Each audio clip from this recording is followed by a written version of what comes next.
Abra a palavra do Senhor comigo no livro de Abacuque. Quero ver achar rapidinho agora. Abacuque no capítulo 3. Quem achar em 1 minuto vai ganhar um presente. 1 minuto, tem que achar, ó. Tá valendo. Acharam já? Já achou? Depois cobra o pastor no final. Abacuque capítulo 3. Deus tem uma palavra abençoada para a nossa vida.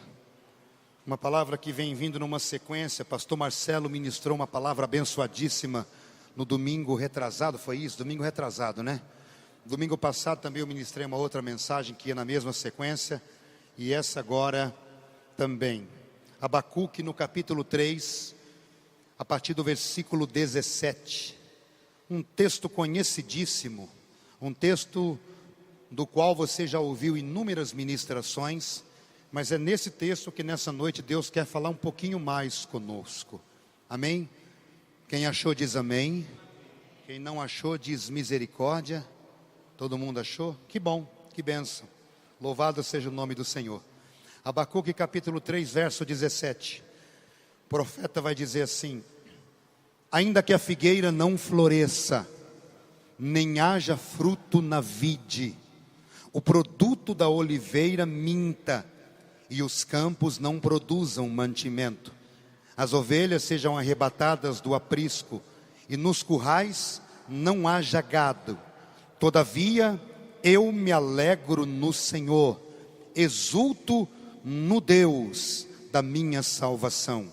O Senhor Deus é a minha fortaleza, e me faz os pés como os da corça, e me faz andar altaneiramente. Amém? O profeta começa fazendo uma declaração, não ignorando a realidade da circunstância daquele momento.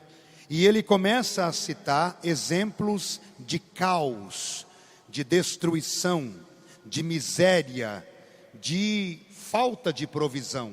Ele usa primeiramente as circunstâncias que, segundo o contexto da história, eram circunstâncias terríveis e desesperadoras, para você compreender que a realidade que nos cerca, ela não pode ser ignorada, mas ela nunca é e nunca vai ser a base para o nosso posicionamento. Diga assim para quem está do teu lado: Deus quer que você assuma a sua posição, irmão. Ele fala a respeito de circunstâncias terríveis e vai citando uma atrás da outra, para deixar bem claro que o quadro era um quadro terrível. Um quadro em que, humanamente falando, não havia a menor possibilidade de mudança, de transformação, humanamente falando. Mas o que eu quero que você compreenda é que a perspectiva humana, a visão humana, não tem nada a ver com a perspectiva de Deus. Na palavra do Senhor, no livro do profeta Isaías, no capítulo 55, a partir do versículo 8, Deus diz que os pensamentos dele, Deus, são muito mais altos do que os nossos pensamentos, e os caminhos dele também são muito mais altos do que os nossos caminhos. O que eu quero que você compreenda é que a nossa vida, a nossa fé, a nossa confiança, a maneira de nós nos posicionarmos, ela precisa estar inteiramente em harmonia e em concordância com a perspectiva de Deus. Eu já falei para você aqui uma vez, 2, 3, 4, 5, mas tem gente nova nessa noite. Você já sabe a sequência. Diga para quem está do teu lado: ele vai falar de novo, irmão. Eu já falei para você que eu não tenho mais sonhos. Não. Os meus sonhos morreram quando eu desci as águas do batismo. E hoje eu vivo com o desejo no coração de viver os sonhos de Deus. Tem uma canção que nós cantamos aqui do Nana Azevedo que diz assim: os sonhos de... Não, peraí, deixa eu acertar a afinação. Os sonhos de Deus são maiores que os meus. Ele vai fazer o melhor por mim. Ele vai além do que eu posso ver. Ele faz o que eu não posso fazer. É isso, irmão. É isso.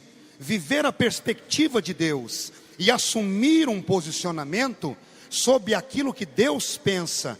Pastor, como é que eu conheço os pensamentos de Deus? O que é que você está segurando na sua mão? A palavra do Senhor, a Bíblia. Quer saber como Deus pensa? Leia a Bíblia. Quer saber o que Deus gosta? Leia a Bíblia. Quer saber o que Deus não aprova? Leia a Bíblia. Quer conhecer como Deus se posiciona? Leia a Bíblia.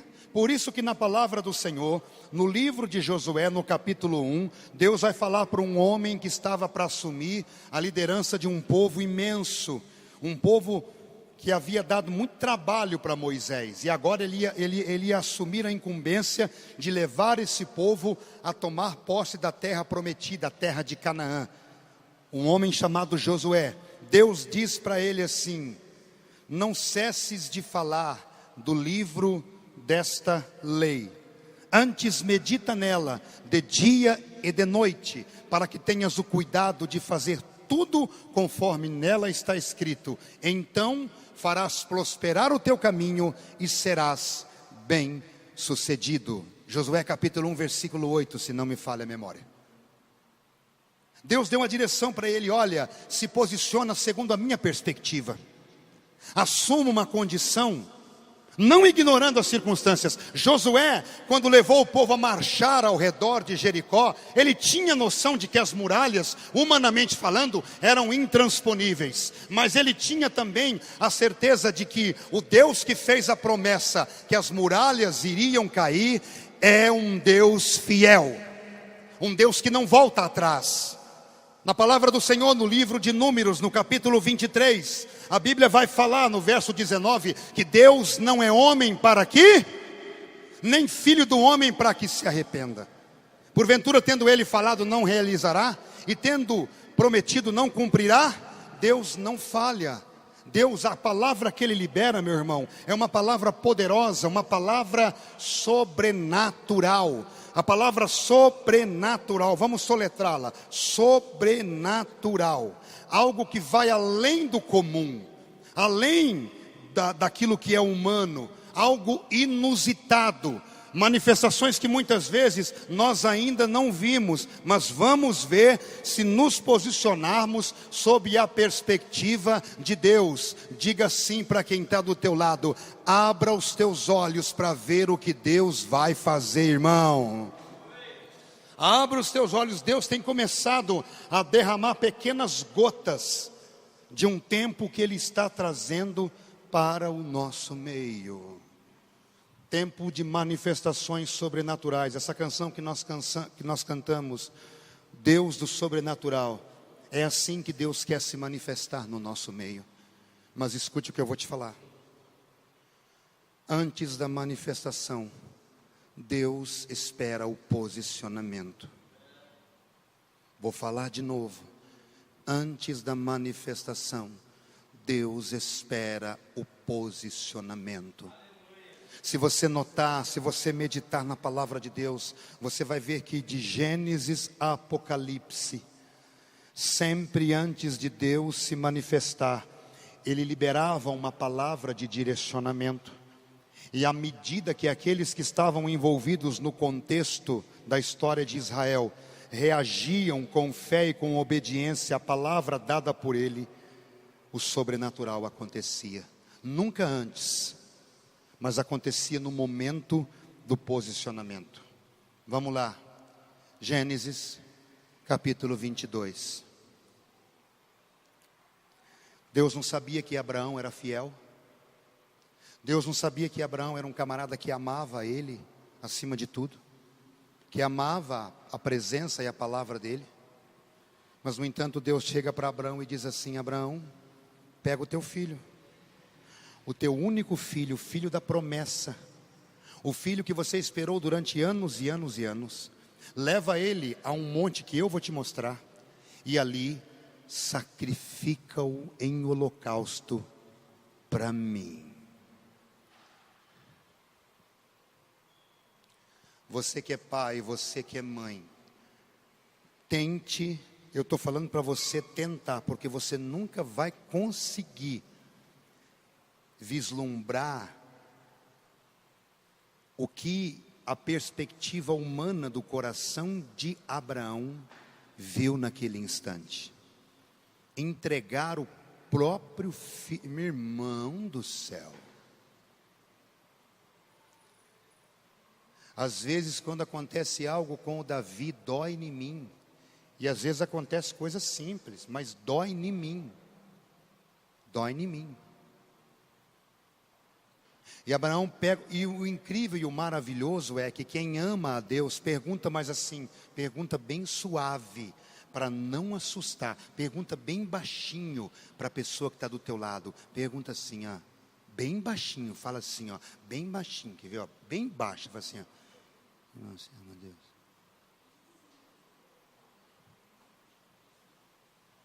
Eu falei baixinho, não falei? Porque pode assustar.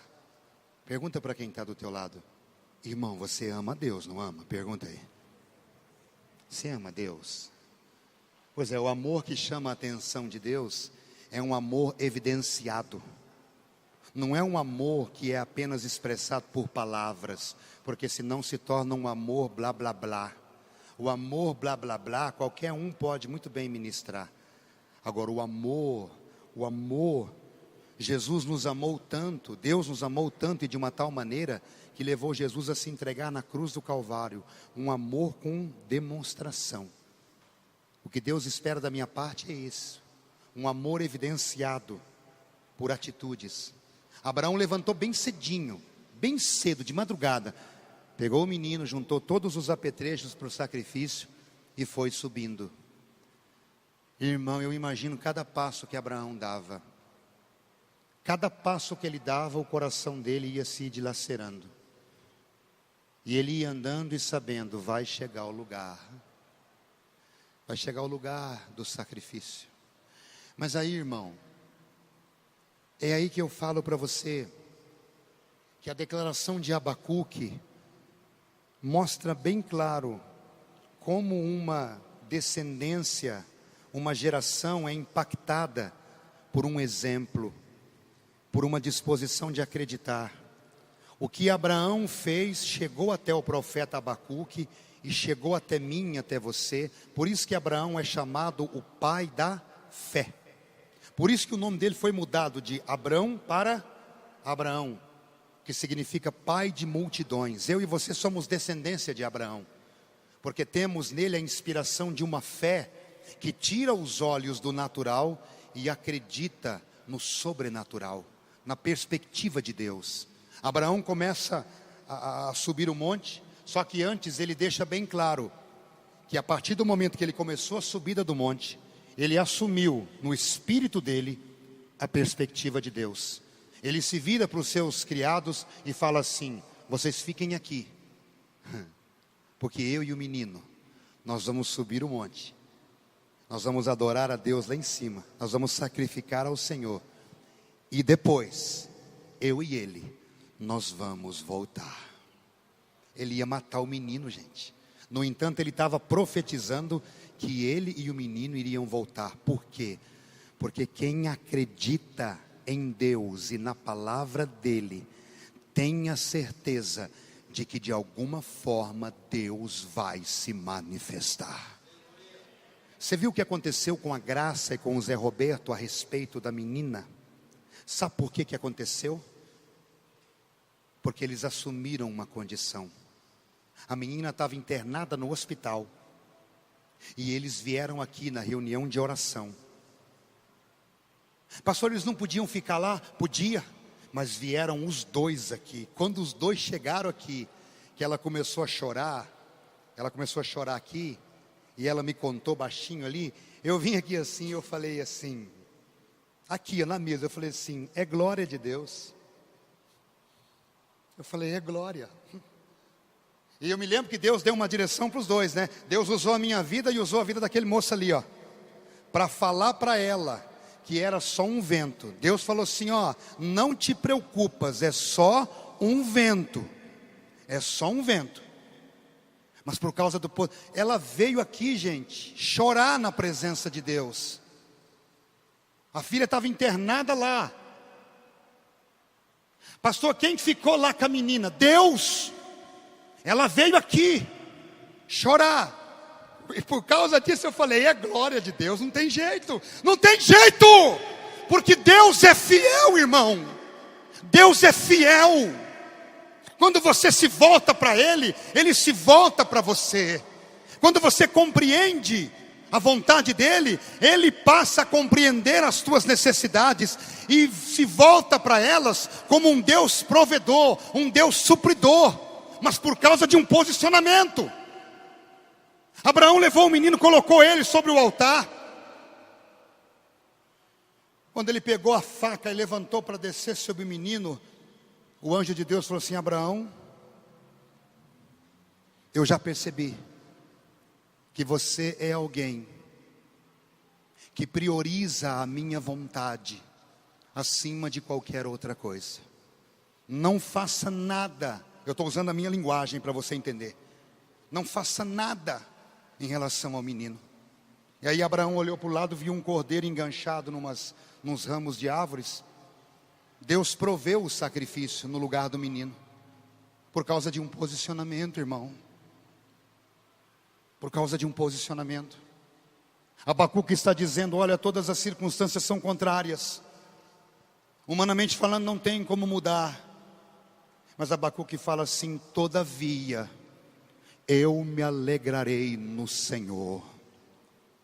Essa declaração é uma declaração de alguém que mergulhou em Deus. Alguém que buscou ao Senhor intensamente. Alguém que foi envolvido pela presença de Deus e recebeu uma condição de segurança no agir do Senhor. É por isso que nós estamos incentivando você, irmão, busque ao Senhor. Busque, se envolva com Deus. Busque, desperte a tua vida para aquilo que Deus está chamando você nesses últimos dias. Porque nós poderemos até passar por situações e por circunstâncias como Abacuque passou, mas se eu e você formos alguém que tem relacionamento com Deus, que tem comunhão com Deus, o Espírito Santo vai nos ensinar a nos posicionarmos com fé e confiança, e Deus vai gerar, é aquilo que fala em Filipenses, no capítulo 3, que a paz de Deus, aquela paz que excede todo o entendimento, vai guardar o nosso coração. Por causa de um envolvimento com Deus. Agora não há como você se posicionar como Abacuque se posicionou, como Abraão se posicionou, se você não se envolver com Deus, querido, se você não buscar. Na palavra do Senhor, no livro do profeta Isaías, está escrito, buscai ao Senhor enquanto se pode, invocai-o enquanto Ele está por perto. Diga assim para quem está do teu lado, você não percebeu que Deus está mais perto do que você imagina, irmão? Você não percebeu? Deus está mais perto do que você imagina, querido. Deus está se achegando para o nosso meio. Deus está vindo para nos levar a um relacionamento mais íntimo, mais profundo, para nos ensinar a nos posicionarmos. Nós, como igreja de Cristo, nós vamos precisar sim. É imprescindível um posicionamento como igreja, senão nós vamos nos posicionar como sinagogas qualquer.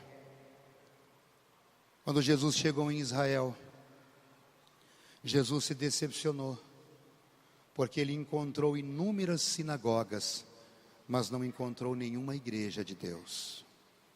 O templo, que era um lugar de adoração, se transformou em um lugar de mercadejar aquilo que estava ali no interior, se transformou em um lugar de comércio, de falcatrua.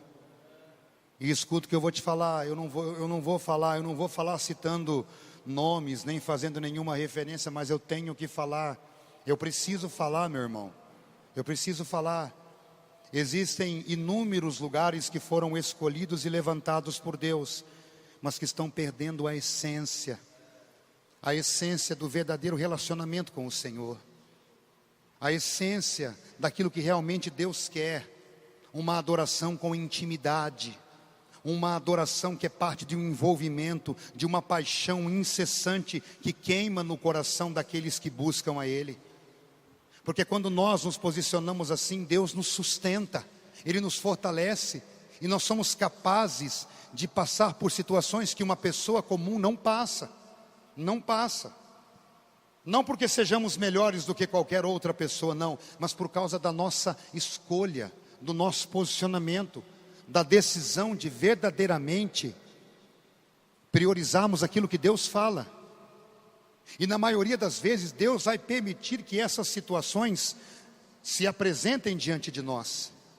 Por quê, pastor? Porque Deus é um Deus tirano? Não, porque Ele quer moldar a tua fé. Ele quer te dar experiências. Cada situação de adversidade que eu vier a passar como um adorador, não é sinal de derrota, é sinal de crescimento para a minha vida. É por isso que o adorador, ele não tem medo do deserto, porque ele sabe que o deserto não é lugar de morte, é lugar de crescimento. Por quê? Por causa da adoração, do relacionamento que ele tem com Deus, do envolvimento que ele tem com Deus. Daniel sabia, irmão, Daniel sabia que depois da cova, ele seria alguém muito mais experimentado. Davi sabia que depois de Golias, ele seria alguém que estaria sendo cada vez mais preparado para alcançar o lugar que Deus preparou para ele. Ele sabia que Golias não era barreira, Golias era trampolim. Golias não era barreira, não era impedimento, Golias era trampolim. Que ia, sabe o que é trampolim, né? É aquela plancha que você pula nas piscinas para dar aqueles mergulhos bonitos. É aquilo lá. E quando você pula no trampolim, ele leva você para onde? Para baixo? Para onde? Para cima. Davi percebeu, falou assim: esse gigante é trampolim para a minha vida. Por causa do relacionamento com Deus, por causa da comunhão, da vida de oração, da valorização pela palavra do Senhor. Porque senão, irmão, nós vamos nos tornar apenas sinagogas. Diga para quem está do teu lado: você não é sinagoga. Fala aí, fala: você não é sinagoga. Fala: você é igreja do Deus vivo. Você é tabernáculo. A Bíblia fala no livro de 1 aos Coríntios, no capítulo 6, que eu e você, o nosso corpo, ele é habitação, ele é templo do Espírito Santo. A essência da igreja está em mim, ó, aqui dentro. Mas isso se manifesta no posicionamento. Um posicionamento que é fruto não de uma religiosidade, mas fruto de um relacionamento íntimo com Deus. É fruto de oração. É fruto de uma valorização pelo que a Bíblia fala. Um posicionamento que é fruto de madrugadas. Eu já falei para você, se você não tem o hábito de acordar nas madrugadas, faz um teste. Acorda para buscar o Senhor na madrugada. Ei, irmão, você vai ver que maravilha. Quando a presença dEle enche o lugar, meu irmão. E Deus vem, quando Ele vê que você sacrificou uma parte do sono para buscar Ele. Irmão, Ele vem. Ele não resiste, Ele vem. E quando Ele vem, irmão. Eu estava ouvindo uma canção hoje, que diz assim: o que fazer quando Ele vem? O que fazer quando Ele... Nós vamos cantar esse louvor, nós vamos cantar. É lei, nós vamos cantar. O que fazer quando Ele vem? O que fazer?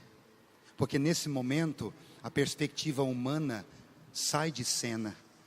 E o Espírito do Senhor envolve o espírito do homem, a alma do homem, da mulher. E aí, meu irmão, o sobrenatural entra dentro da tua casa, na sala da tua casa. Eu vou contar, posso contar? Vou contar. Eu não aguento, eu conto. Esse casal viveu uma experiência assim. Viveu uma experiência assim. Presta atenção. Ela teve um sonho. Eu vou falando, se tiver alguma coisa errada, você me corrige. Ela teve um sonho profético, um sonho revelador, um sonho direcionado, que dava direcionamento. E quando ela acordou de manhã, aquilo que o sonho estava trazendo como preparação, aconteceu na vida do marido. O marido foi atacado por uma cólica de rim fortíssima, né? Com uma pedra aqui. E o sonho tinha tudo a ver com o posicionamento dela. E aí ela foi em direção à cozinha para pegar um remédio de dose forte, né? Para cortar. Só que, vai vendo. Só que enquanto ela ia, ela ouviu a voz de Deus audível, falando assim para ela: não dê o remédio, ore pela vida dele. Não dê o remédio, ore pela vida dele. E aí, a perspectiva humana nos leva a acreditar no natural. Mas Deus nos direciona para tudo aquilo que é contrário ao natural. E quando ela obedeceu, quando ela obedeceu e fez o que Deus mandou, a dor saiu instantaneamente. E aí depois a pedra começou a andar. Foi andando, né? E se localizou, entrou no canal da urina. E foi desaparecendo. Humanamente falando, não era para ele estar aqui. Porque cólica de rim, quem já teve cólica de rim aqui, levanta a mão. Irmão, uma vez eu tive duas. Eu deixei a enfermeira no pronto-socorro, eu deixei ela louquinha. Depois eu pedi perdão para ela, falei: me perdoa. Gente, eu gritava, eu rolava, literalmente. Eu gritava, eu dava soco na porta, eu falava para ela: me dá a injeção. Ela falava: eu já te dei, então me dá outra. E não passava. Não era para ele estar aqui, humanamente falando. Mas é isso que eu estou dizendo para você. Que Deus quer nos levar a viver experiências sobrenaturais. Mas tudo depende do nosso posicionamento. Abacuque disse: olha, a situação é adversa, mas eu não vou negar a minha fé. Eu não vou abrir mão da minha confiança. Escuta o que eu estou te falando. Quando Deus preparar ocasiões para você manifestar o reino dele, diga para quem está do teu lado: não negue o Senhor. Fala aí. No Evangelho de Mateus, no capítulo 10, Jesus fala assim: todo aquele que me confessar diante dos homens, eu o confessarei diante de meu Pai que está nos céus. Mas aquele que me negar diante dos homens, eu o negarei diante de meu Pai que está nos céus. Muitas vezes nós negamos a Deus sem nem abrir a nossa boca, quando nos posicionamos de uma maneira contrária à vontade do Senhor. E eu vou falar, querido. Eu não vou segurar, eu vou falar. Eu vou falar, eu não vou segurar. Nós estamos vivendo um tempo em que uma festa maldita está sendo estabelecida sobre o Brasil. Uma festa chamada Carnaval, festa da carne. Uma festa que foi criada no inferno. Uma festa que foi gerada no coração do capeta.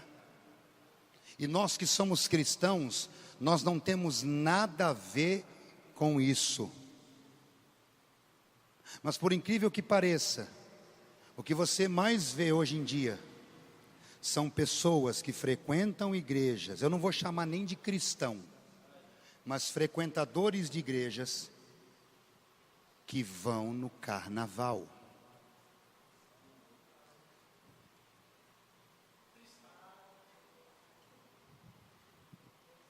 É tristão. É tristão. Vão lá. Pastor, mas não tem nada demais. É exatamente isso que Satanás quer que você pense. Quando você vai, Ou leva, pastor, eu posso levar o meu sobrinho, o meu netinho na matinê? Pastor, não tem nada demais, pastor. É só matinê para as crianças, sabe, pastor? Pois é, Satanás quer que você olhe as coisas. O que é que Jesus falou para Pedro? Para Pedro não, repreendendo o diabo que estava tentando soprar no ouvido de Pedro a ideia de Jesus não ir para a cruz. Mateus capítulo 16. Jesus falou assim: olha, o Filho do Homem vai ser entregue na mão das autoridades.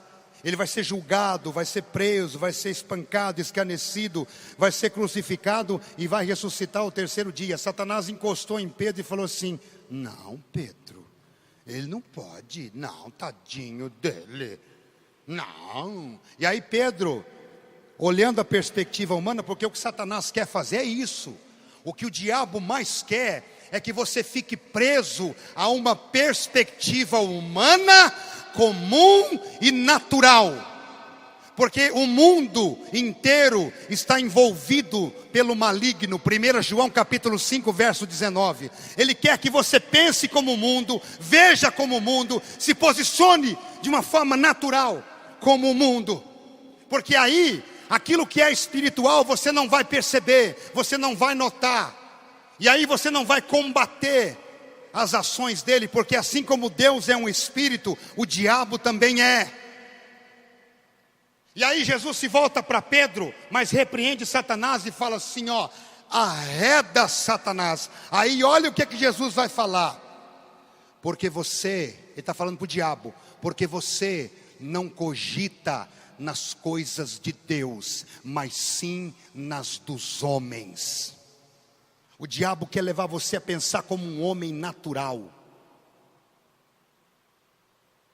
Por isso, irmão, que você precisa ser alguém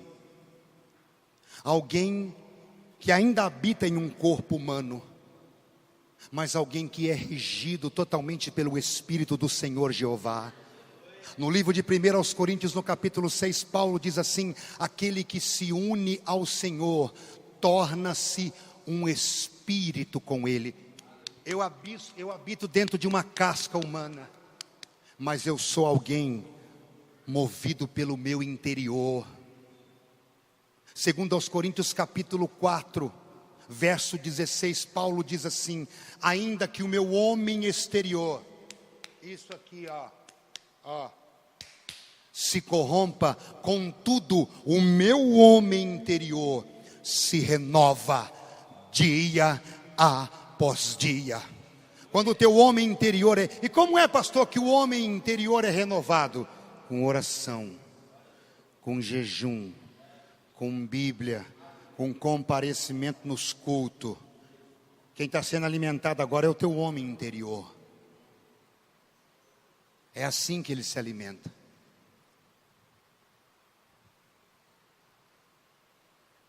Pastor, não pode levar meu netinho na matinê?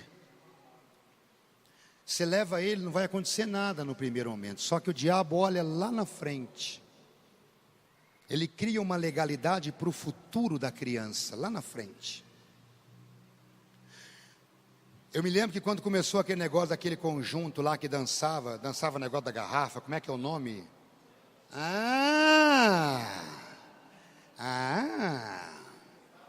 Peguei, né, Marcelo? Olha como é que pega. Peguei. Peguei. Oh. Quando começou, todo mundo achava as crianças, ai que lindo, blá, blá, blá, blá, blá. A maioria dessas crianças se tornaram prostitutas, mulheres adúlteras, e a maioria delas já morreu. Você lembra daquele cantor, daquele, como é que chama aquele grupo lá?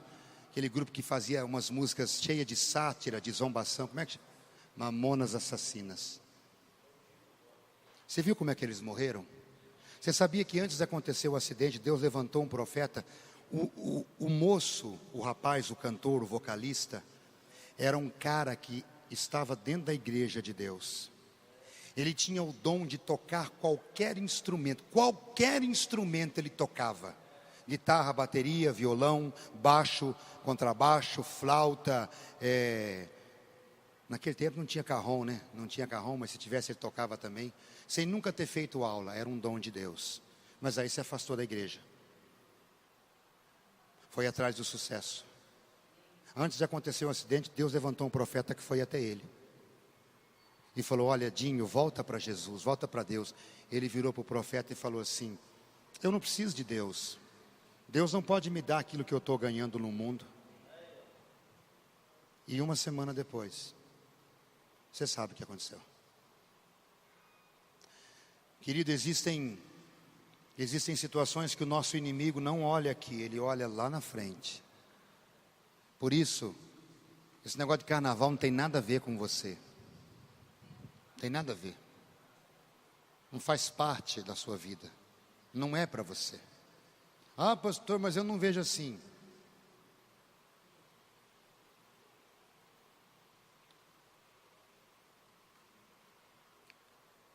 Não tem nada a ver. Carnaval gospel, pastor. Diga assim para quem está do teu lado, fala assim, ó: vai te converter, irmão, vai. Vai te converter, rapaz. Carnaval gospel, pastor. As marchinhas, os louvores, aqueles cânticos antigos, sabe? Ah, vai virar crente, rapaz, vai. Nós temos em nós a perspectiva de Deus.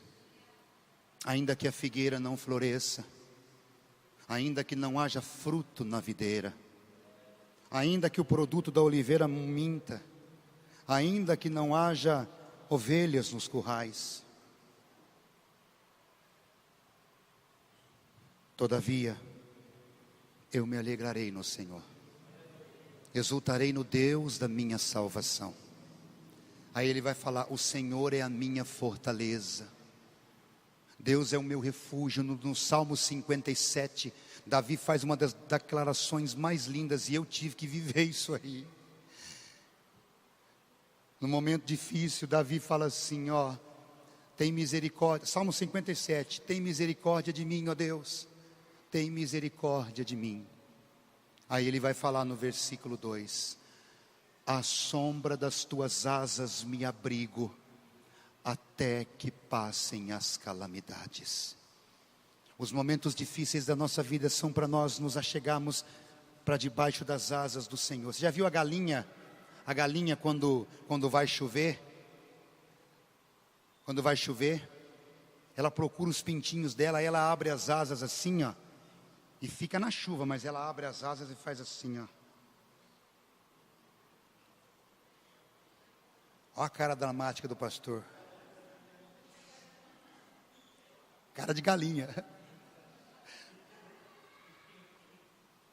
Mas isso é uma simbologia, uma alegoria daquilo que Deus faz conosco, quando nós decidimos nos posicionarmos, crendo e confiando na palavra dEle, na ação dEle.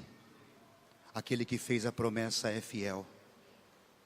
Eu quero que você entenda que Deus está nos chamando para um novo tempo. E se nós compreendermos e nos posicionarmos como Ele quer, nós vamos viver coisas tremendas. Nós vamos viver coisas tremendas, irmão. Por isso, se posicione como Deus tem dirigido você e ainda vai dirigir você a se posicionar. Não ignore as circunstâncias, elas são reais, mas que elas não sejam base para os teus posicionamentos. A única referência para a minha vida é o Senhor Jesus Cristo. É o que Paulo fala no livro de 1 aos Coríntios, no capítulo 11. Paulo fala assim: sede meus imitadores, como eu sou de Cristo. Os maiores exemplos para o meu posicionamento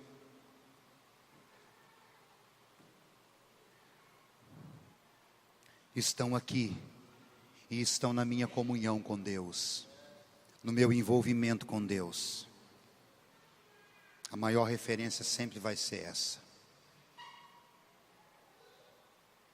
Diga para quem está do teu lado: Assuma a posição que Deus tem te chamado para assumir, irmão. Fica de pé na presença do Senhor. E o mais lindo de tudo, sabe o que é, gente? O mais maravilhoso de tudo isso é que isso acontece comigo. Dá licença, é uma particularidade minha, tá? Pode acontecer com outros pregadores também. Pastor Marcelo tem as particularidades dele. Quem prega a palavra tem as suas, eu tenho as minhas. Quando Deus me revela uma palavra profética, essa palavra é profética, Ele sempre permite que antes de eu ministrá-la, eu viva uma experiência. Quando aconteceu o que aconteceu com a graça, eu falava: ei Deus, o Senhor, que nem diz o apóstolo Luiz Hermínio, Deus, o Senhor não é gente não, o Senhor não é gente, porque Ele me fez viver isso aqui. E quando ela veio, com a filha correndo risco de vida, Deus falou assim: fala para ela assumir a posição que eu vou mostrar.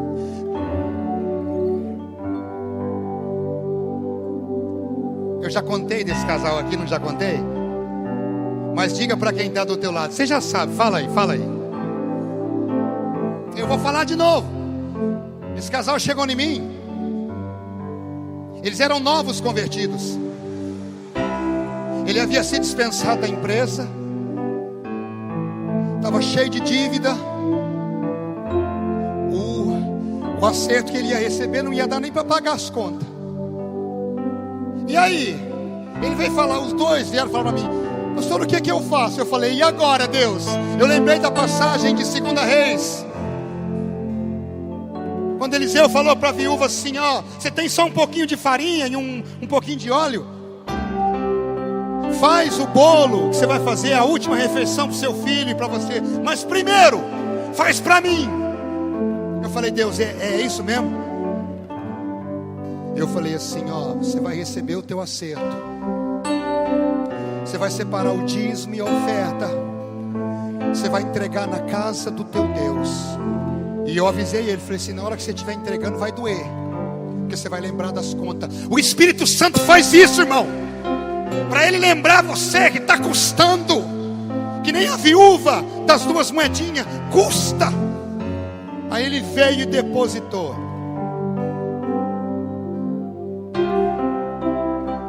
Pergunta se ele se arrependeu.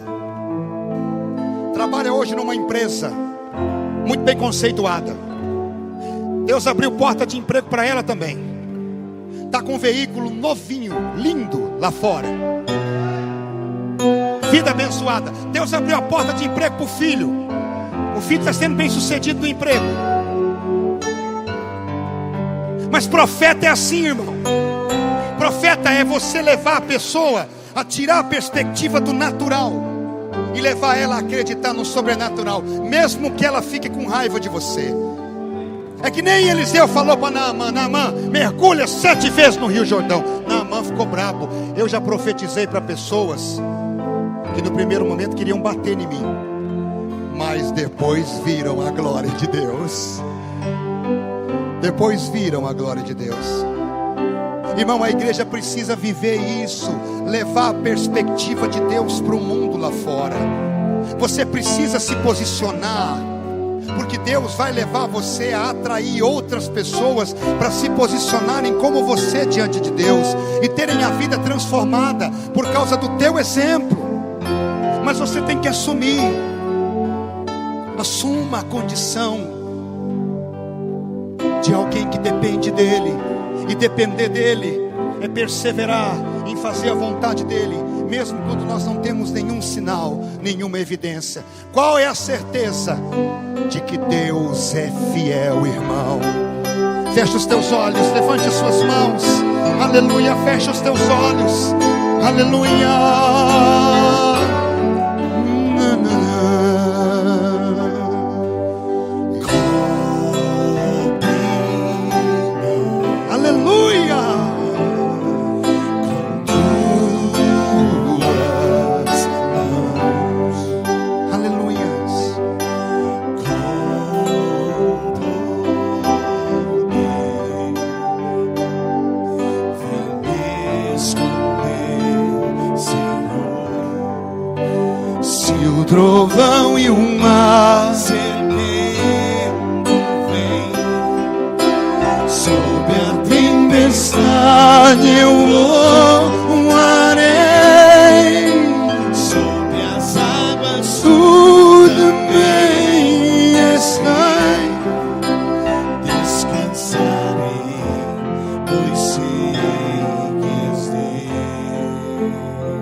Quando os mares sobem, quando os mares sobem, trovões rugem, contigo vou acima da tempestade.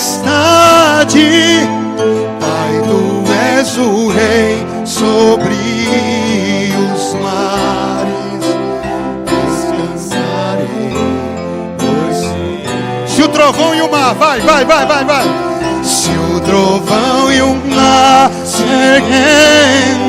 vem, sobre a tempestade eu voarei, sobre as águas tu também és rei, descansarei. Aleluia. Pois sei que és Deus. Levante bem alto as suas mãos nesse momento.